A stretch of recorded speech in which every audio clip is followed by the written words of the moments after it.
Hey everyone, and thanks for joining us on another episode of Catching Up. I'm your host, Lauren Kalil. If you like listening to us chat about CrossFit news and everything that's going on in the sport, make sure to like and subscribe to our channel. On today's episode, we're talking to the fittest firefighter on earth, Angelo DiCicco. Congrats! I mean, you had team Yeah, quarterfinals, most recently yeah, winning the occupational quarterfinals and being crowned the fittest firefighter on earth. How does that yeah.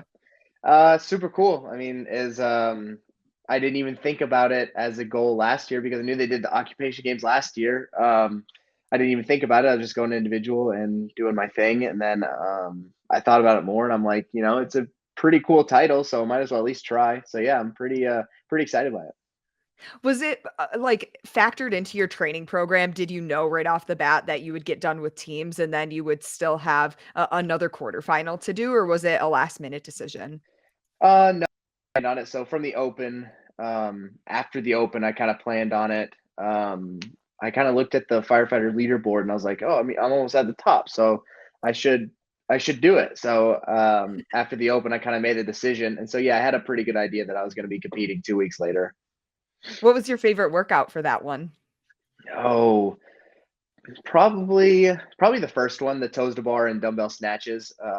Ooh. It was a lot faster than I thought it was going to be, and nothing really ended up catching up to me. I think if I were to redo it, I would go even faster and just see if I could hang on, see if I blew up, because I didn't blow up. Not at all, not your core, not your shoulders, nothing?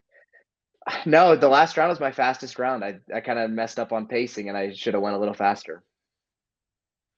That's crazy because I feel like even when I was at, my local affiliate and watching people do it, they really underestimated that workout, and people were going out hot, crashing and Yeah, burning, so to hear that your last round was the fastest is super I impressive. overestimated it for sure. I definitely overestimated the workout. You've been doing it long enough where you kind of have an idea of pacing Yeah, by now. yeah, yeah. When it comes to being a firefighter, are you still full-time? Yes, full time. So what is the, like, work/training slash training for CrossFit balance like for you right now? So obviously, since we're pretty deep in the season, training is really important. But obviously I can only do so much when I'm at work. My job takes precedence to the training for sure because that is my full-time job. So when I'm off shift, pretty much it's just full-time athlete, training, recovering, just like any other CrossFit Games athlete. And then when I'm at work, um, the crew that I'm with kind of understands that, I'm not just working out because I'm like addicted to it and I'm spending all my time doing it. They understand that I have a purpose for it. So we try to do our best to modify the day to where I can train and to where I can have 2 sessions in the day. Obviously, not every day that works out. So, because we have stuff from the higher ups that they kind of tell us if we have to go do, other projects, then we have to go do that. And then obviously around regular emergency calls, those are, you never know when that's going to happen. So um, other than that, I would say my crew's really good about being understanding and knowing that I need time to train and time to eat and recover. But we definitely have to factor it into the fact that that's not our main goal on there. While we or me are there, we have a job to do, and we make sure to get the job done. And then any extra time, we try to hang out at the station and give me time to train. I think that's also the interesting thing about your job because we talk to these other athletes who also have full-time jobs, nurses, teachers, really all over the spectrum. But with Yeah, somebody being a full-time firefighter, your job is so unpredictable. And with that unpredictability comes the demand for it. Do you ever feel yeah. like, you get done with a shift, you had to lift a lot or you had to, do something that required endurance and then you get to your training session and you already feel like you have a session under your belt? Yeah, so the best example I have for that is Sunday is, kind of the national rest day. And I had planned on resting on Sunday. However, I was at work and we Mm. ran a couple calls throughout the day, and then at 6 or 6:30 we had a structure fire, and that took us pretty much all night. So we were out until about 1 a.m. That next morning, obviously Monday morning, I'm going into training. Instead of going to train, because I didn't get much sleep. And instead of sleep, obviously I was working and, like you said, just doing a lot of endurance stuff and being out on the fire ground. Um, I went immediately home and took like a 2 or 3 hour nap just to try to catch up on some sleep, and then hit the training session hard in the afternoon. So I don't really get too stressed out about that. I definitely try to precedence my recovery over the volume of training, because I can always get in a good amount of intensity no matter what.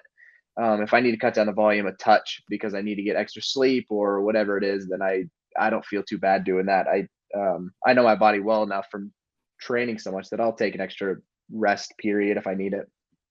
Do you feel like when you look at other firefighters, maybe the people you work with or at different fire stations, that because of your CrossFit background and how physically fit you are, that it just makes you that much better of an all-around firefighter? Yes and no. I definitely think I think there's a physical capability part where you have to be capable. But then there's the other part where I'm still fairly new to the fire service. I've only been in for 3 years. There's guys who have been there for 20 years, and I may be able to do physically the same things that they're doing, but um, they can, their skills are they're more refined, so they've been Mm, doing it so much longer. So I could do it, but I may be wearing myself out. However, I could try kind of keep up if I'm getting worn out, but they do it a lot less. They do it a lot more flawlessly, so they don't really end up spending as much energy. But I definitely try to get it done. I think it definitely helps, but there's so many parts to the fire service that it's not just your physical capability. mm. It's a lot of knowledge too. It's not just a matter of brute strength. Sure. Let's go back a few years. I mean, you were an incredible athlete, games athlete. I mean, you still are, but back in the teen division, back in 2015, 16, and 17. But ultimately, you did take some time off because of your back Yep. injury, returned to the sport just last year. How has recovery been? Do you still deal with any back pain? How's that been for you? So the reason I pulled out in 2018 was due to some degenerative discs and some herniated or bulging discs. So a lot of nerve pain associated with that. Took a lot of rest to get better from that. And somewhere along the way, I pretty much just started feathering in other stuff like squatting and deadlifting and cleans, heavy cleans and snatches, and it wasn't too bad. And kind of just tacked on a little bit more volume. And obviously, before I was competing again, I wasn't doing too much volume, but I was hitting those, major lifts, relatively heavy, and kind of feeling out to see where the body was at. And the more I kind of pushed it, the it still felt fine. So I just continued to push it. And obviously, a lot of time with recovery. I think as a younger kid when I was in the sport that it didn't really matter. Your body was going to recover pretty fast on its own, no matter what. No Mhm. matter what I did, it didn't have to do so much mobility work or whatever it is, cold tubs or sauna sessions, whatever I'm doing. There wasn't as much emphasis on that. Putting more emphasis on that stuff and keeping my body recovered and really listening to my body was a huge difference that I made, and definitely has helped keep any kind of injury off, and kept me a lot healthier since. So have you been dealing with any pain now, or have you figured out how to manage it, how to prehab, stretch, make sure that you're doing all of the right things to stay healthy? Yeah, I think so. I mean, obviously, I think any athlete is going to have any flare up. Shoulders, knees, hips, back. Those kind of things are really hard to avoid altogether as a full time athlete. But I would say that I do as good as anybody else keeping those injuries away. So I don't really necessarily feel the long term effects of being injured before. So I feel like Good. yeah, I feel fine now. Yeah. Yeah. So why did you ultimately decide to go team with CrossFit Mayhem Independence? I mean, last year you were so close. You made it to the last chance qualifier. At what point did you decide, I'm going to be on this team and nonetheless Mayhem Independence? Yeah. So we kind of just got the idea around September, October, maybe last year of doing a second team with the thoughts of possibly putting two Mayhem teams on the podium, Mhm. just because no one's ever done that. I think I think we might be the closest. We had first and fourth, so we're the closest to have done it. And yeah, it just sounded really cool, honestly, to have two Mayhem teams on the podium. So it's not necessarily it's I just was gonna go individual, but I believe that this year having two teams on the podium would be really cool, and that'd be it's a pretty cool goal to have. Then what was the like, was it authentic when it came to figuring out who was gonna be on this team? Were there tryouts? What was the conversations like behind the scenes? I it was pretty authentic. I think so. The thought process was Luke was definitely going to do it, and he was going to do it with Chase Hill from Freedom last year. And Chase said that he wasn't sure he was going to be able to make the drive because he lives in Knoxville. He's like, I'm not sure if I'm going to be able to make the drive as much as I did last year. I'm not going to be able to come to compete or come and train as much as I have to. He said, he goes, if you find somebody else, just do it with him. But otherwise, I'll try. But no promises. So then Luke approached me and he said, well, we asked Sasha because she was already at Mayhem and she said she's totally into it. And then Alexis Johnson had just come down for a camp in September, October, somewhere in there. And one of our friends had basically brought it to our attention that she's looking for a team. She wants to go team this year. And we're like, well, perfect. It kind of just all the pieces fell into play, and we're like, all right, we got a team. That's crazy because when you look at everybody on your team as individuals, I guess, like, before this year, you would never think that the stars would align and you would all come together Yeah. and form this team. Yep. You're all very different and have different backgrounds. What is the chemistry like with, the team right now? It's great. We had a pretty long session this morning, and that's been kind of the case for the last few weeks. We've been having a lot of long team sessions, and it's great. I mean, we all get along great. We definitely can play off of each other's strengths and weaknesses. We're very different athletes when it comes to just about anything. So it's really worked pretty well from the get go. Even from our first training session, we kind of like clicked almost immediately. Now that you're there working out full time, you're back, you're with the team. What is your relationship like with Rich Froning? I know that you maybe about a year ago, you did some interviews where you spoke about how Rich was kind of key in your comeback in the sense of like your mindset and coming back from that back injury. So I'm curious, like, what your relationship is with him now, especially being on one of the Mayhem teams. Yeah. So the cool part about Rich and I is that if you look at our training crew that we have right now, he and I are two of the like closest to the original crew, or the only two from the old days. Because I started training with them in about 2014, and 2015 is when I started really kind of hanging Oh out and training wow. with them. So we don't really have, or obviously things have changed. People have retired, people have moved, people have whatever it is. So it's just me and him left from the old days. So it's yeah, it's pretty cool to see how things have evolved, especially since it's just the two of us from that old crew, and we have all the old times to talk about, and then kind of just bring our old lessons up and talk about old stuff that happened with these new guys, and they're like, man, you guys were crazy back in the day. Like, you did some crazy stuff because we didn't know we were.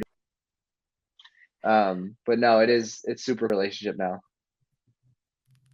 All right, so we're getting close to semifinals. Your team is going to the MACC this year. What are you most excited about? What is the team doing to train and get ready for that next stage? A lot of worm. There's a lot of worm right now, which is good and bad. Sometimes you're leading the charge on the worm, and sometimes you're getting left in the dust. But yeah, there's a lot of worm, and I'm looking forward to being on the competition floor with the team. Obviously, I've done team competitions before, nothing this serious. But there's just a different feel to having your teammates out there and really not being alone, being able to push each other. And yeah, I would say also just getting our hands on the worm and seeing how we are compared to other teams. So that's going to be interesting because we feel smooth on it. It's just going to be a matter of where we are compared to the other teams. What do you think is the most challenging part about maneuvering the worm, especially with a brand new team where you're still trying to figure out each other's strengths and weaknesses? I think it's just timing. I think it's the timing with the worm. Like if I'm calling and I lift too early, then I'm pulling a lot of the worm's weight on my own, and then the other people are half a second behind me, and those half a second start to add up, and now I'm Mhm. exhausted because one, I've been screaming, and two, I've been picking up the worm too early, and I've been holding this 400 or 500 pound worm by myself for 30 seconds added up over the workout. So Sounds pretty uh, miserable. it's all timing. I think it's just a matter of doing it, and doing it when you're tired, doing it when you're fresh, and just the more reps you're getting on it, the better you guys are going to be. Okay, so the ultimate goal is to stand on the podium, have 2 teams from Mayhem on that podium.